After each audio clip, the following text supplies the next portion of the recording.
कभी कभी ज़िंदगी हमें ऐसे मोड़ पर ला खड़ा करती है जहाँ सामने वो शख्स खड़ा होता है जिसे कभी हमने खुद छोड़ दिया था, लेकिन आज उसकी जान बचाना हमारी सबसे बड़ी जिम्मेदारी बन जाती है।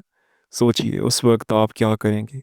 क्या आप अपने माजी से भाग जाएंगे या मोहब्बत की आखिरी सांस तक उसके लिए लड़ते रहेंगे। ये कहानी है एक ऐसी लड़की की जो कभी एक लड़के की पूरी दुनिया हुआ करती थी। वक्त बदला, हालात बदले, और वो लड़की अब एक कामयाब डॉक्टर बन चुकी थी। लेकिन जब ऑपरेशन रूम में उसके सामने वो शख्स आया जिसे कभी उसने खुद छोड़ा था और जो अब अपनी आखिरी सांसें गिन रहा था, तो उसकी जान बचाना अब उसी के हाथ में था। क्या वो उसे बचा पाएगी? क्या मोहब्बत फिर से जिंदा होगी, या इस बार भी किस्मत दोनों का साथ छोड़ देगी? ये स्टोरी पाकिस्तान की शहर लाहौर की है, जहां डॉक्टर आलिया ने अपने खून पसीने से हार्ट सर्जन बनने का ख्वाब पूरा किया था और हर मरीज़ को बचाना अपनी ज़िंदगी का मकसद मानती थी। कभी सोच भी नहीं सकती थी कि एक दिन उसके हाथों में सिर्फ किसी की जान नहीं, बल्कि उसका अपना अधूरा प्यार भी आ जाएगा। उस दिन जब आलिया अपने मैके में थी तो सर में शदीद दर्द और दिल में अजीब सी बेचैनी थी, क्योंकि उसी सुबह उसने अपने गांव के पुराने पार्क में अपने बचपन का दोस्त, अपना पहला प्यार अहमद देखा था। लेकिन वो अहमद अब वही मासूम हंसता खेलता लड़का नहीं रहा था। अब वो एक टूटा हुआ बर्बाद इंसान बन चुका था। बढ़ी हुई दाढ़ी, मैले कपड़े, शराब की बदबू और सूजी हुई आंखें। और वो बैठा भी उसी बेंच पर था जहाँ कभी दोनों घंटों हंसते, लड़ते और मोहब्बत की कस्में खाते थे। आलिया का दिल उसी लम्हे से बोझल हो गया। वो खुद को मुसलसल कोस रही थी। अगर मैं उसे छोड़कर ना जाती, अगर मैं उसके साथ रही होती, तो शायद आज वो इस हाल में ना होता। तभी उसके शौहर डॉक्टर हमज़ा का फ़ोन आया। उसने बस एक जुमला कहा, आलिया एक इमरजेंसी केस है, पेशेंट तुम्हारे गांव का है, नाम है अहमद, हालत बहुत नाजुक है, तुम्हें फ़ौरन आना होगा। जैसे ही आलिया ने अहमद का नाम सुना तो उसकी सांसें रुक गईं। उसका मोबाइल हाथ से छूटते छूटते बचा। आंखें फटी रह गईं और अंदर से एक चीख निकली, क्या ये वही अहमद है? क्या अब वो मौत से लड़ रहा है? उसने बगैर एक लम्हा ज़ाय किए गाड़ी निकाली और हॉस्पिटल के लिए रवाना हो गई। रास्ते भर उसके जहन में सिर्फ एक सवाल गूंजता रहा, क्या मैं उसे बचा पाऊंगी? क्या किस्मत मुझे एक और मौका दे रही है? जब आलिया हॉस्पिटल पहुंची तो इमरजेंसी वार्ड में वही चेहरा और वही मंजर सामने था जिसे वो कभी भुला नहीं पाई थी। स्ट्रेचर पर लेटा हुआ अहमद, ऑक्सीजन मास्क पहने, जिस्म बेजान, आंखें बंद, लेकिन चेहरा वही अहमद। कुछ लम्हों के लिए आलिया वहीं खड़ी रह गई। उसकी आंखों से आंसू बहने लगे, वो चाह कर भी कुछ बोल ना पाई। तभी डॉक्टर हमजा उसके करीब आए और बोला, आलिया इस मरीज़ को बचाना बहुत ज़रूरी है। शराब ने इसके दिल को बुरी तरह तोड़ दिया है, तुम्हें ही इसे ऑपरेट करना होगा। आलिया का दिल अंदर से चीख पड़ा, मैं कैसे करूं? मैं कैसे इस इंसान को ऑपरेट करूं जिसे मैंने कभी अपनी जान से भी ज़्यादा चाहा था? आज उसकी जान मेरे हाथ में है। लेकिन आलिया एक डॉक्टर थी, उसने खुद को संभाला और धीरे से कहा, ठीक है, मैं करूंगी ऑपरेशन। वो ऑपरेशन रूम में गई, हाथ कांप रहे थे। दस्ताने पहनते वक्त उसकी उंगलियां भी लरस रही थीं। दिल इतनी तेज़ी से धड़क रहा था जैसे हर धड़कन अहमद की याद दिला रही हो। उसने ऑपरेशन शुरू किया, लेकिन हर कट, हर टांके के साथ उसकी आंखों से आंसू बहते जा रहे थे। वो खुद से लड़ रही थी, अहमद तुमने खुद को इस हाल में क्यों पहुंचाया? क्यों अपनी ज़िंदगी बर्बाद कर ली? क्यों मेरी मोहब्बत को अपनी कमज़ोरी बना लिया? हर लम्हा जैसे सदियों के बराबर भारी लग रहा था। आलिया अहमद की सांसों के लिए लड़ रही थी। हर एक टांका उसके अपने दिल का दर्द बन चुका था। ऑपरेशन ख़त्म हुआ, मगर आलिया जानती थी कि अब सब कुछ अल्लाह ताला के हाथ में है। वो ऑपरेशन रूम से बाहर निकली, उसके कदम लड़खड़ा रहे थे, आंखें लाल थी और सांसें भारी। बाहर अहमद की माँ बैठी थी, जिसके बाल अब पूरे सफ़ेद हो चुके थे, मगर आंखों में अब भी बेटे के लिए वही माँ वाली उम्मीद जगमगा रही थी। आलिया उसके पास गई और कांपती आवाज़ में बोली, माँ जी, ये अहमद के साथ क्या हो गया? उसने खुद को इस हाल में क्यों डाल लिया? माँ रोते हुए बोली, बेटी जब से स्कूल ख़त्म हुआ और तुम अचानक पढ़ाई के लिए शहर चली गई, उसी दिन से ही बदल गया। वो गलियों में भटकता रहा, शराब में डूबता रहा, जैसे उसकी दुनिया सिर्फ तुम तक ही महदूद थी। आलिया माँ को खाली नज़रों से देखती रही। दिल में ऐसे लगा जैसे हज़ारों छुरियाँ एक साथ चुभ गई हों। मैं ही वजह थी, मैंने ही उसे इस हाल में पहुँचा दिया। इतने में ऑपरेशन रूम से स्टाफ दौड़ता हुआ आया और बोला, डॉक्टर मरीज़ की हालत फिर से बिगड़ रही है, जल्दी आइए। आलिया का दिल फिर से दहल गया। वो बगैर एक लम्हा भी ज़ाय किए दौड़ पड़ी। अपने अधूरे प्यार को बचाने के लिए आलिया ऑपरेशन रूम की तरफ ऐसे दौड़ रही थी जैसे उसके कदम ज़मीन को छू ही नहीं रहे थे, जैसे उसकी हर सांस अब सिर्फ अहमद की जान से जुड़ चुकी थी, जैसे वक्त ने कह दिया हो, अगर अब भी देर हुई तो ये मोहब्बत यहीं दम तोड़ देगी। ऑपरेशन रूम में पहुंचते ही मशीनें तेज़ आवाज़ में बीप करने लगी। हर आवाज़ उसकी रूह को हिला रही थी। हर आवाज़ उससे याद दिला रही थी कि वक्त बहुत कम है। अहमद की नब्ज़ कमज़ोर होती जा रही थी। मॉनिटर पर दिल की छोटी छोटी लहरें मध्यम पड़ चुकी थी, जैसे मौत अब बस एक कदम की दूरी पर थी।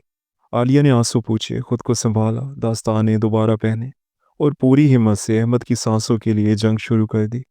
अब वो सिर्फ अपने पेशे के लिए नहीं लड़ रही थी, वो अपने बचपन के लिए, अपनी मोहब्बत के लिए, अपनी अधूरी कहानी के लिए लड़ रही थी। हर कट, हर टाँका, हर दवा आलिया के आंसुओं में भीगती जा रही थी। वो आंसुओं में भीग रहे थे मगर उसके हाथ रुक नहीं रहे थे। उसकी आंखों में बार बार वो बचपन का अहमद घूम रहा था, स्कूल की यूनिफॉर्म में मासूम मुस्कान के साथ, जब वो कहा करता था, आलिया हम हमेशा साथ रहेंगे। आलिया आहिस्तगी से बड़बड़ाई, अहमद तुमने कहा था ना, हम साथ जिएंगे और मरेंगे भी साथ। तो आज मैं तुम्हें मरने नहीं दूंगी। ऑपरेशन रूम का सारा अमला दौड़ रहा था। नर्सें घबरा गई थी मगर आलिया अकेली खड़ी थी, जैसे उसकी हिम्मत अब मौत से भी बड़ी बन चुकी हो। तकरीबन आधा घंटा आलिया मुसलसल अहमद की जान बचाने के लिए लड़ती रही, मगर वक्त ने उसकी एक न सुनी। मॉनिटर की आवाज़ें आहिस्ता आहिस्ता कम हुई, नब्ज़ मज़ीद कमज़ोर हो गई और अचानक मॉनिटर पर सीधी लाइन आ गई, एकदम सधी, मौत की सीधी लकीरें। आलिया चीखी, नहीं अहमद, तुम नहीं जा सकते, तुमने वादा किया था। उठो, मेरी आवाज़ सुनो, मैं यहीं हूँ, तुम्हारी आलिया यहीं पर है।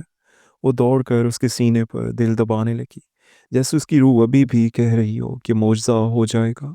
जैसे उसकी दिल की हर धड़कन अहमद की सांसें वापस खींच लाना चाहती हो। अहमद मत जाओ, देखो मैं तुम्हारे पास वापस आ गई हूँ। अब मैं कभी तुम्हें छोड़कर नहीं जाऊंगी। उठो अहमद, मेरी आवाज़ सुनो। पूरा अमला आलिया को रोकने की कोशिश कर रहा था। डॉक्टर, अब कुछ नहीं हो सकता, बहुत देर हो चुकी है, ये कहा गया, मगर आलिया बार बार दिल दबाती रही, बार बार चीख रही थी, अहमद तुमने कहा था ना, हम हमेशा साथ रहेंगे, तुम ऐसे कैसे जा सकते हो।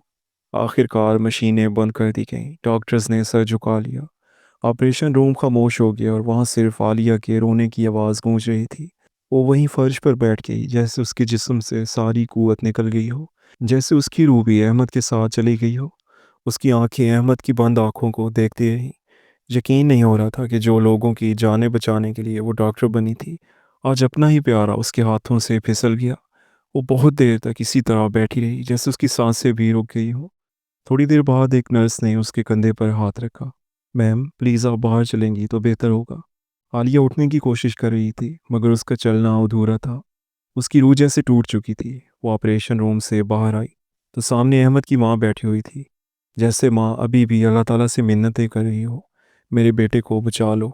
आलिया उसके पास गई, उसकी आवाज़ अभी भी गले में अटकी हुई थी, मगर किसी तरह हिम्मत करके वो धीमी सी कह पाई, माँ जी, मैंने बहुत कोशिश की। फिर उसके अल्फाज रुक गए, आंसू खुद सब कुछ कह गए। वो इसी जगह फर्श पर गिर कर रोने लगी। मेरा अहमद, मेरा बेटा चला गया। पूरा हॉस्पिटल उस माँ की चीखों से गूंज उठा।